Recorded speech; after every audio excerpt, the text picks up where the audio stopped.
We're back in Nimbasa City, and I hope you're the patient type because there is a lot to check out in there. We already checked out the gear station, we went to Anvil Town, but now it's time to check out Nimbasa proper. Our first stop is going to be the Pokémon Center, even though I need no healing, having done it off-screen. You can buy TMs here, actually, and wow, the selection is actually much better than in the gear station, despite needing much less effort to buy. So yeah, that's a bit of flawed design right there. But then again, I'm not complaining because, man, do those Battle Subway TMs take long. Anyway, there doesn't seem to be much to do here. Otherwise, well, of course, it's a Pokemon Center. It's the same as every other one. There was a guy who gave me an HM called Strength for free.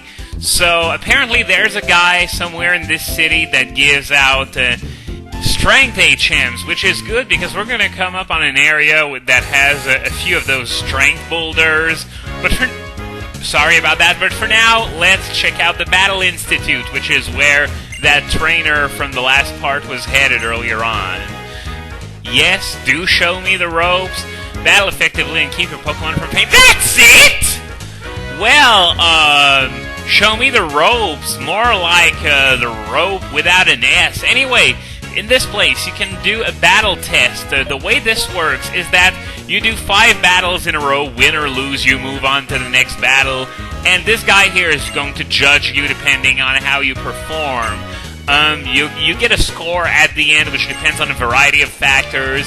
If you want to know these factors, just look up Battle Institute on Bulbapedia, because I'm not about to talk about that at length, because, well, that was all there was to see. There's not even a reward for going to the Battle Institute and doing well in there.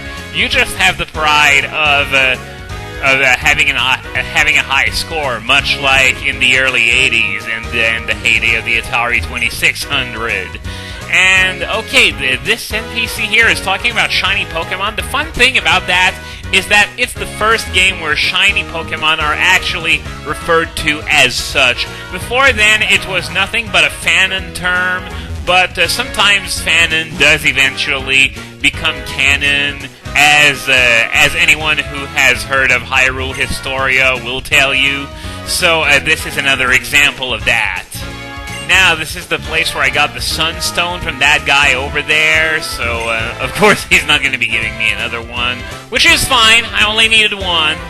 So, yeah, this is another NPC who's talking about how evolved Pokemon are stronger, but they tend to learn move more slowly. And, by the way, I gotta say, man, did I get a lot of hate for not waiting until level 33 to evolve my Drillbur. As if, a marginal increase in the power of my main stat moves was worth more than the change of types and a massive boost to all my stats. So, this is just something that you have to decide on, but for me, it's a very easy decision. Give me the improved stats any day. Experience feeling like a powerful man? That sounds like Angrish, like something you'd see on those Angrish sites. But anyway, this was the guy who gave me the Strength HM.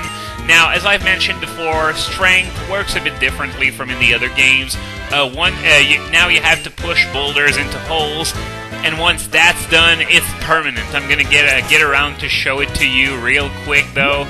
Now, let's just see, do I have anything on my team that can learn Strength right now?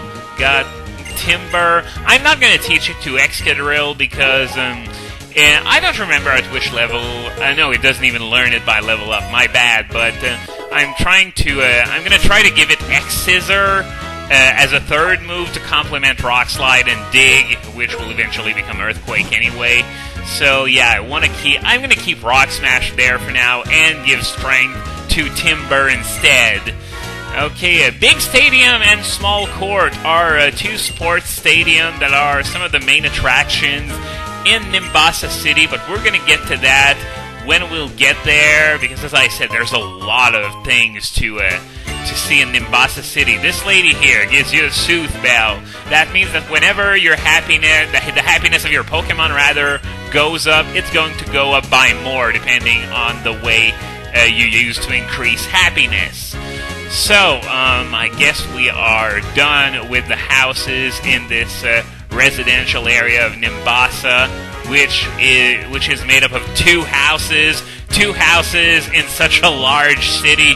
Then again, I don't think I saw a single house, a house in Castelia, and that was a huge city. So yeah, once again, big stadium and small court. We'll get to that later.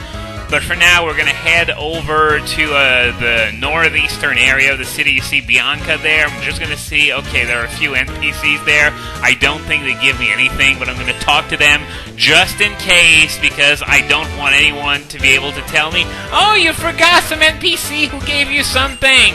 Anyway, I guess that's about it, so let's go back there and see Bianca. This place is the musical hall. Musicals are sort of the equivalent of, contests and the Pokéthlon in this game, but it's far, far worse. As I said before, contests suck.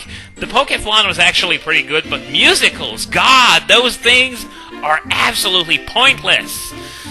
Anyway, this is the guy who runs the place, and I haven't showed you in my Let's Plays contests and the Pokéthlon and stuff like that, but I'm going to show you musicals for the simple reason that I really want to emphasize how bad these things are, and once you've seen one, you've seen them all. Anyway, this is a prop case that is used to dress up your Pokemon whenever you want to participate in a musical.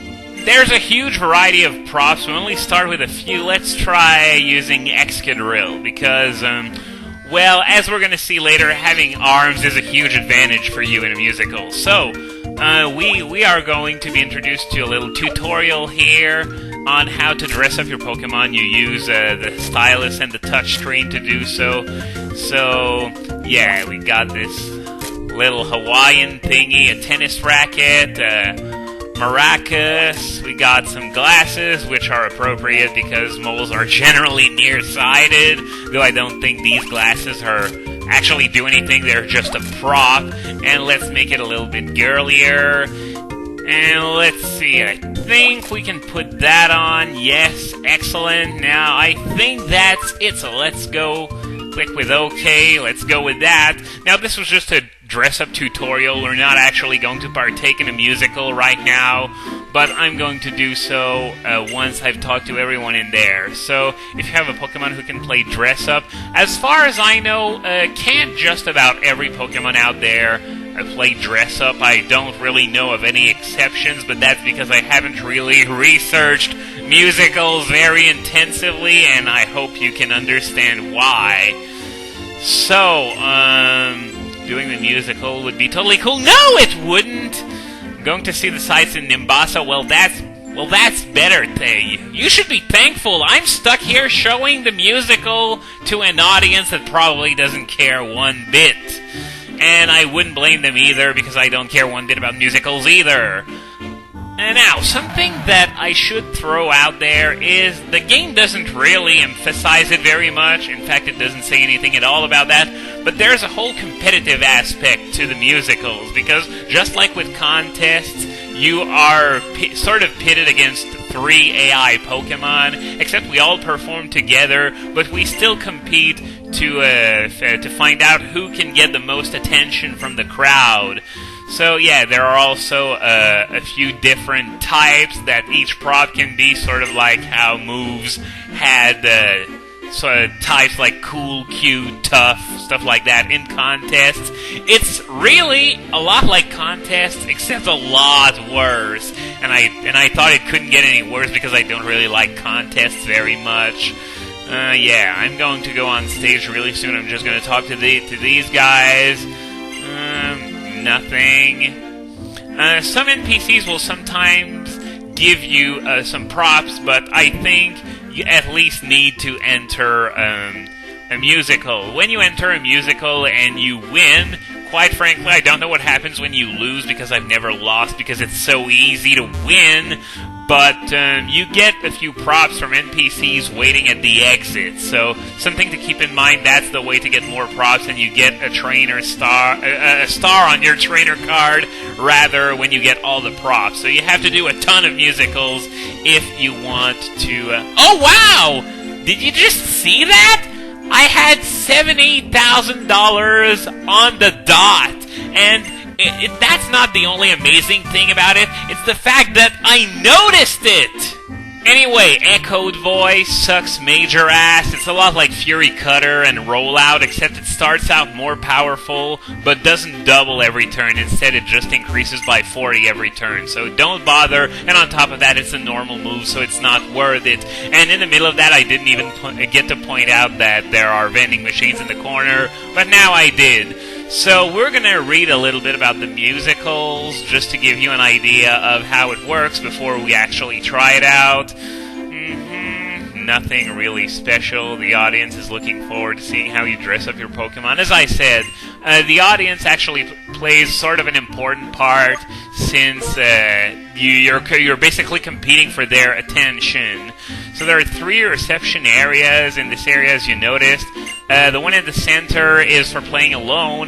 The one over at the left is for playing with real-life friends, though I don't know who would want to do musicals with you. So if you ever manage to enter that place, well, congratulations. So yeah, this one is only for playing dress-up without actually performing in a musical, so it's entirely pointless. So, yeah, some Pokemon have a hard time wearing certain props. I might just throw that out there right now. Pokemon that have arms have a tremendous advantage, because you can use items that you have in your Pokemon's arms to appeal to the crowd and increase the attention that's on you. So, using something like Sigilif, not really recommended, since it has no arms. Oh yeah, I also mentioned that props have certain types, so you're going to get more attention if your props match the type of the musical's type. Now, shows, you can choose which show to perform when you participate in the musical. Okay, yeah, as I was saying earlier, she's talking about how you can appeal to the crowd using items on your Pokemon's arms. And, yeah, it's actually very important, big difference maker, believe it or not. I'm saying that because, well, using that method, as I said before, I never lost a musical, not that I bothered all that much with it. So, let's see here. Am I going to get any more info, or is it the same as in the other booth? Yeah, it's the exact same. And over there, we have the booth where you can participate in the musical with friends. So once again, probably not an NPC you're going to be talking to a whole lot. So yes, let's participate, and I'm going to choose Excadrill, because as I said, Sigilif, very bad choice since it doesn't have arms. And let's see, I'm going to pick Stardom. All 4 of these themes have different types, and the owner of the place is going to say something to the effect of that musical is particularly popular among men or women or boys or girls. This actually it defines which type the musical is, and I honestly can't I don't remember by heart which type goes with which target audience, but know that there is a relationship. So, let's play Dress Up! Now, I guess I'm just gonna have to put all that stuff back on, since I already did so earlier. So, we're almost out of time, so I guess that's all we're gonna be able to do today. So, next time on Let's Play Pokemon White, we're going to see an Excadrill dance around like a doofus!